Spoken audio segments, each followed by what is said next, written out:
Seigneur Dieu Tout-Puissant, pour écouter ta parole.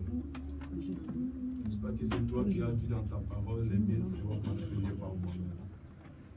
Nous voici, Père éternel, mon Dieu, nos cœurs ouverts devant toi, Seigneur, afin de recevoir la nourriture céleste de ta parole. Père, parle-nous au nom de Jésus. Je remets ces beaux moments en ta sainte main. Je prie, Seigneur Dieu Tout-Puissant, règne à jamais dans cette cadre. Règne à jamais dans cette église. Que ta présence soit au milieu de nous dans les noms de Jésus. Tu verras au captif tout esprit qui ne confesse pas ton nom. Tout esprit maléfique, tout esprit des mondes des ténèbres, envoûtement sorcellerie et incrédulité. Tout soit né descend au nom de Jésus.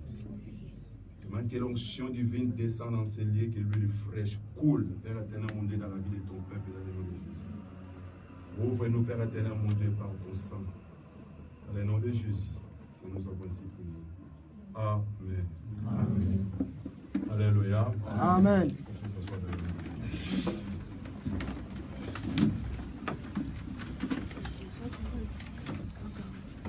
Salut ton frère, salut ta sœur. Champion.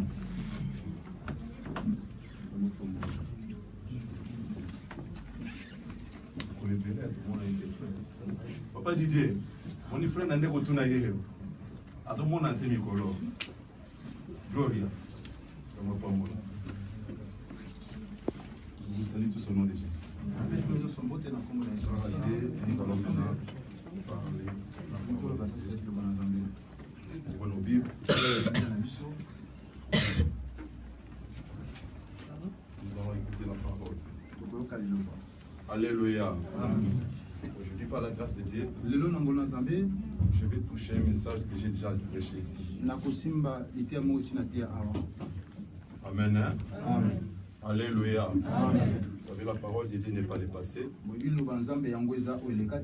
toujours le présent. C'est toujours à l'actualité. La parole de Dieu a un caractère éternel. Si le Saint-Esprit veut que nous puissions parler, la parole de Dieu, Dieu sait pourquoi, il sait ce qu'il voulait faire dans la vie d'un quelqu'un. Alléluia. Amen. Alors je vais parler aujourd'hui du jugement de Dieu dans son église. Le jugement de Dieu dans son église. J'ai dit dans son église. Alléluia. Amen. Le jugement de Dieu dans son église. Parce que je ne peux pas parler dans l'église. En réalité, il y a plusieurs mais ici, Dieu parle pour son église. Alléluia. Amen. Alléluia. Amen. Lorsque nous parlons aussi du jugement, c'est l'action de juger quelqu'un dans une affaire, dans un respect de la loi, des règlements. Alléluia. Amen. Maintenant, lorsque nous parlons sur l'église, dans le contexte de ces messages, nous allons voir que l'église, c'est nos corps. Selon 1 Corinthiens chapitre 6, verset 19. La Bible dit, ne savez-vous pas que vos corps est le temple du Saint-Esprit? C'est dans nos corps là où réside le Saint-Esprit. Dieu habite dans nos corps. Nos corps est le temple de Dieu. Alléluia. Amen. Bien-aimé le Seigneur, il y a deux sortes de jugements que nous allons parler.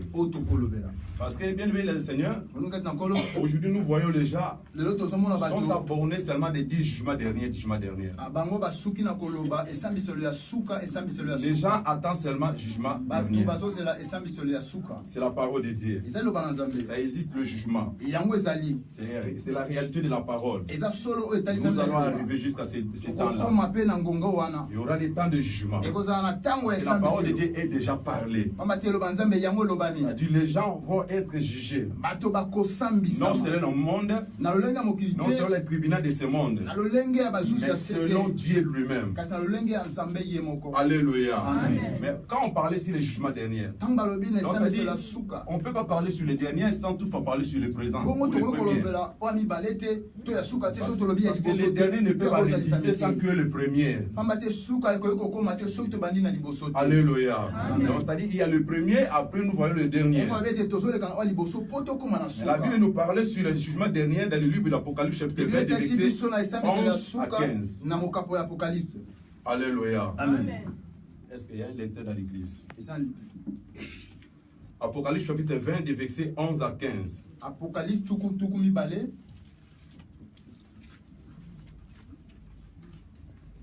Apocalypse 20, 15 11 à 15. Je lis au nom de Jésus. Puis je vis un grand trône blanc et celui qui était assis dessus. La terre et le ciel s'affiraient devant sa face, et il ne fit plus trouver de place pour eux. Et je vis les morts, les grands et les petits, qui se tenaient devant le trône. Des livres furent ouverts, et un autre livre fut ouvert, celui qui est le livre de vie, et le mort fut jugé selon leurs œuvres. D'après ce qui était écrit dans ces livres, la mer rendit le mort qui était en elle, la mort et le jour de ces jours des morts rendiraient le mort qui était en eux, et chacun fut jugé selon ses œuvres. Et les morts et le séjour des morts fut jeté dans les temps de feu. C'est la seconde mort et temps de feu. Quiconque ne fut pas trouvé, écrit dans le livre de vie, fut jeté dans les temps de feu. Parole du Seigneur. Amen. Alléluia. Amen. Quiconque ne fut pas trouvé, écrit dans les livres de vie, fut jeté dans les temps de feu. C'est-à-dire le jugement dernier, c'est la fin de toutes choses. Lorsque Dieu va juger les mondes, si ton nom est écrit dans les livres de vie, gloire à Dieu. Si ton nom n'est pas écrit dans les livres de vie, la Bible dit que tu seras jeté directement dans les feux. C'est-à-dire dans l'enfer. Alléluia. C'est pourquoi je dis que le jugement dernier, c'est la fin de toutes choses. En réalité, bien aimé le Seigneur, jugement dernier, ce n'est pas vraiment pour les enfants de Dieu. Ce n'est pas pour les enfants de Dieu. Un enfant de Dieu ne peut pas passer dans le jugement dernier. Alléluia. Amen. Parce que tout le monde qui va passer dans le jugement de Dieu seront tombés. Je ne sais pas devant Dieu quel argument que tu vas pousser. Tu vas convaincre Dieu en quoi? Tu vas dire quoi à l'Éternel ce jour-là? Parce que Dieu te connaît toi-même très bien. Plus que toi-même. Il te connaît très bien. Alléluia. Aujourd'hui, Jésus-Christ est notre Seigneur. Il est tenté de jouer le rôle d'un avocat. Il est tenté de plaider à cause de nous en faveur auprès de papa. Quand tu pêches, tu fais quelque chose de mal, c'est lui qui va te défendre. Il va plaider ta cause. Papa, pardonne-lui. Regarde ma souffrance de la croix du Golgotha. C'était pour lui. Et regarde même pas ses péchés. Pardonne-lui. Alléluia. Bien le Seigneur. En réalité, dans ce monde, si tu es un avocat, tu as un problème bien c'est dans le tribunal, tu es obligé de parler toute la vérité auprès de ton avocat. Même si tu commets un péché, même si tu as tué, même si tu as volé, tu vas dire la vérité à ton avocat. Et réellement j'ai tué. Maintenant c'est ton avocat qui va te défendre. Alléluia. Il va chercher toujours ton intérêt. Il va nier peut-être non, il n'a pas tué. Ou peut-être il va avancer les raisons. Il a tué peut-être par rapport à ça, par rapport à ça. Pour te donner des raisons.